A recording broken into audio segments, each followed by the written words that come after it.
BRS ఇప్పుడు చౌరస్తాలో ఉంది.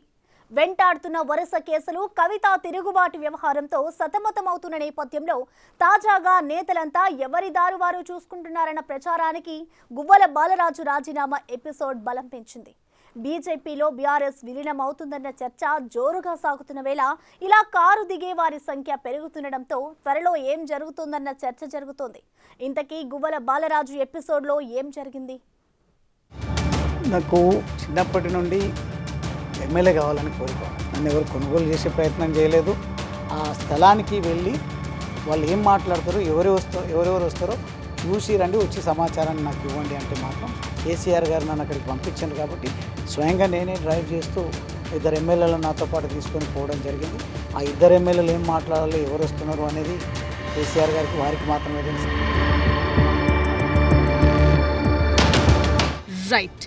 ఇప్పుడు తెలంగాణలో టాక్ ఆఫ్ ది స్టేట్ గా మారిన విషయం ఏంటంటే, బీఆర్ఎస్ నేత అచ్చంపేట మాజీ ఎమ్మెల్యే గువ్వల బాలరాజు ఆ పార్టీకి రిజైన్ చేయటమే సింపుల్ గా తీసుకునే మ్యాటర్ కాదు. ఎందుకంటే తెర వెనుక చాలా లెక్కలున్నాయి. బీఆర్ఎస్ స్వరూపమే మారిపోయే కథలున్నాయి. ఎందుకంటే కేసీఆర్ బాగా నమ్మిన వ్యక్తుల్లో బాలరాజు కూడా ఒకరు. ఉద్యమ టైం నుంచి కేసీఆర్ వెంటే నడిచారు. మరి ఆల్ ఆఫ్ సడన్ గా కారెందుకు దిగారు?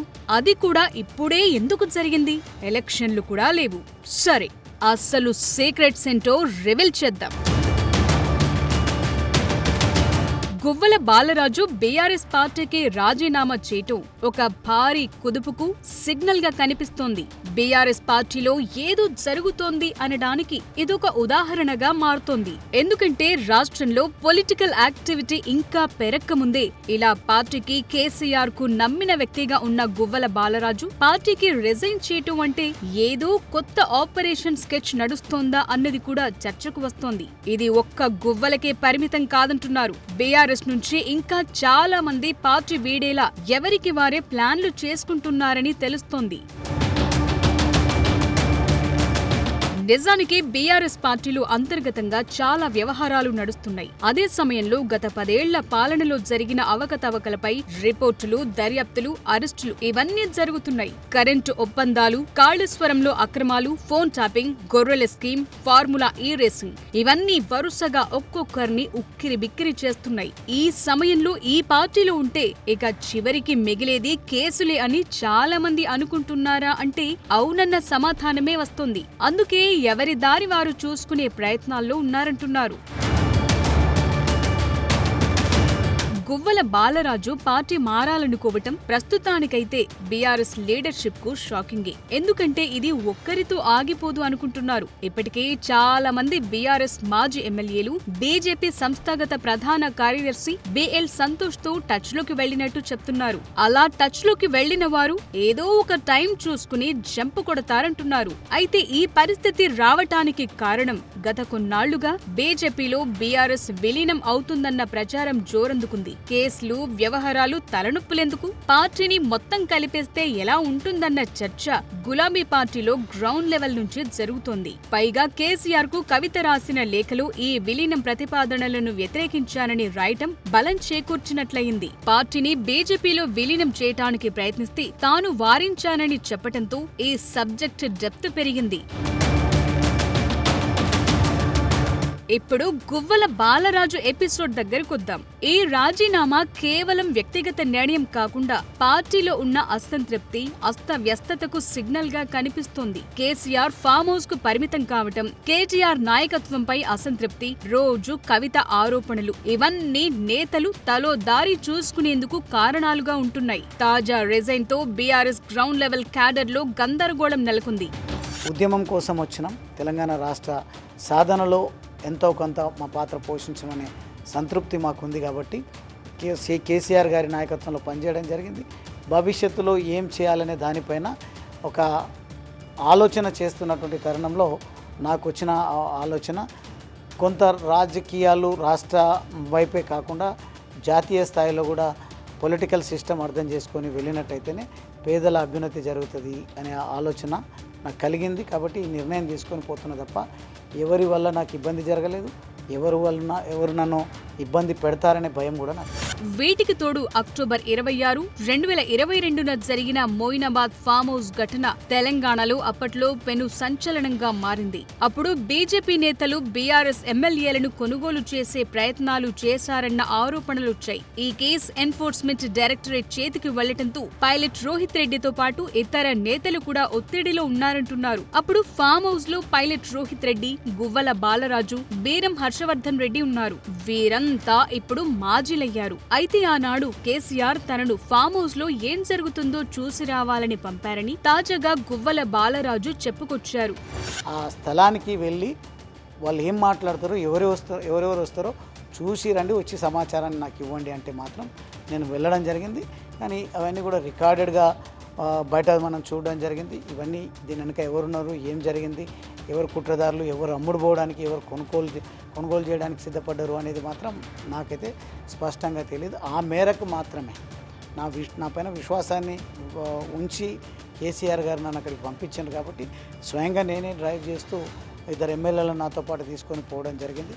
ఆ 2 ఎమ్మెల్యేలు ఏం మాట్లాడాలి, ఎవరు వస్తున్నారు అనేది కేసీఆర్ గారికి వారికి మాత్రమే తెలుసు. నాకు ఇచ్చినటువంటి టాస్క్ మాత్రం అక్కడికి వాళ్ళని తీసుకెళ్ళి అక్కడ నుంచి తీసుకొచ్చేసి అని చెప్పడం జరిగింది. కాబట్టి నేను నా సొంతంగా నా ఓన్ డ్రైవింగ్లో నేను అక్కడికి వెళ్ళి రావడం జరిగింది తప్ప మిగతా ఎవరు అమ్ముడు పోవడానికి సిద్ధపడ్డారు, ఎవరు కొనడానికి సిద్ధపడ్డారు అనేది మాత్రం నాకు. సో అదే మ్యాటర్. పాత విషయాలపై జాగ్రత్తగానే డీల్ చేసుకుంటున్నారు గువ్వల. ఇప్పటికే బీజేపీ రాష్ట్ర అధ్యక్షుడు రామచంద్రరావును కలిసినట్టు చెప్తున్నారు. బీజేపీలో చేరేందుకు రంగం సిద్ధం చేసుకుంటున్నారన్న చర్చ జరుగుతోంది. నువ్వొక్కటంటే నేను రెండంట అన్నట్లు ఉంది బీఆర్ఎస్ సిచ్యువేషన్. కవితా వర్గం ఇటు మిగతా వర్గం మధ్య డైలాగ్ వార్ నడుస్తోంది. ఒకే పార్టీలో గందరగోళ పరిస్థితులు ఉన్నాయి. ఇప్పుడు ఎందుకు వెళ్తారన్న చర్చ జోరుగా సాగుతోంది. ఇప్పటికే Kavitha versus Jagadish Reddy dialogue war పెరిగింది. అటు పార్టీని వీడే వాళ్ళు బిఎల్ సంతోష్ను కలిసి వస్తున్నారు. ఇటు ఇంకొందరు కాంగ్రెస్తోనూ టచ్లో ఉన్నట్లుగా ప్రచారం జరుగుతోంది.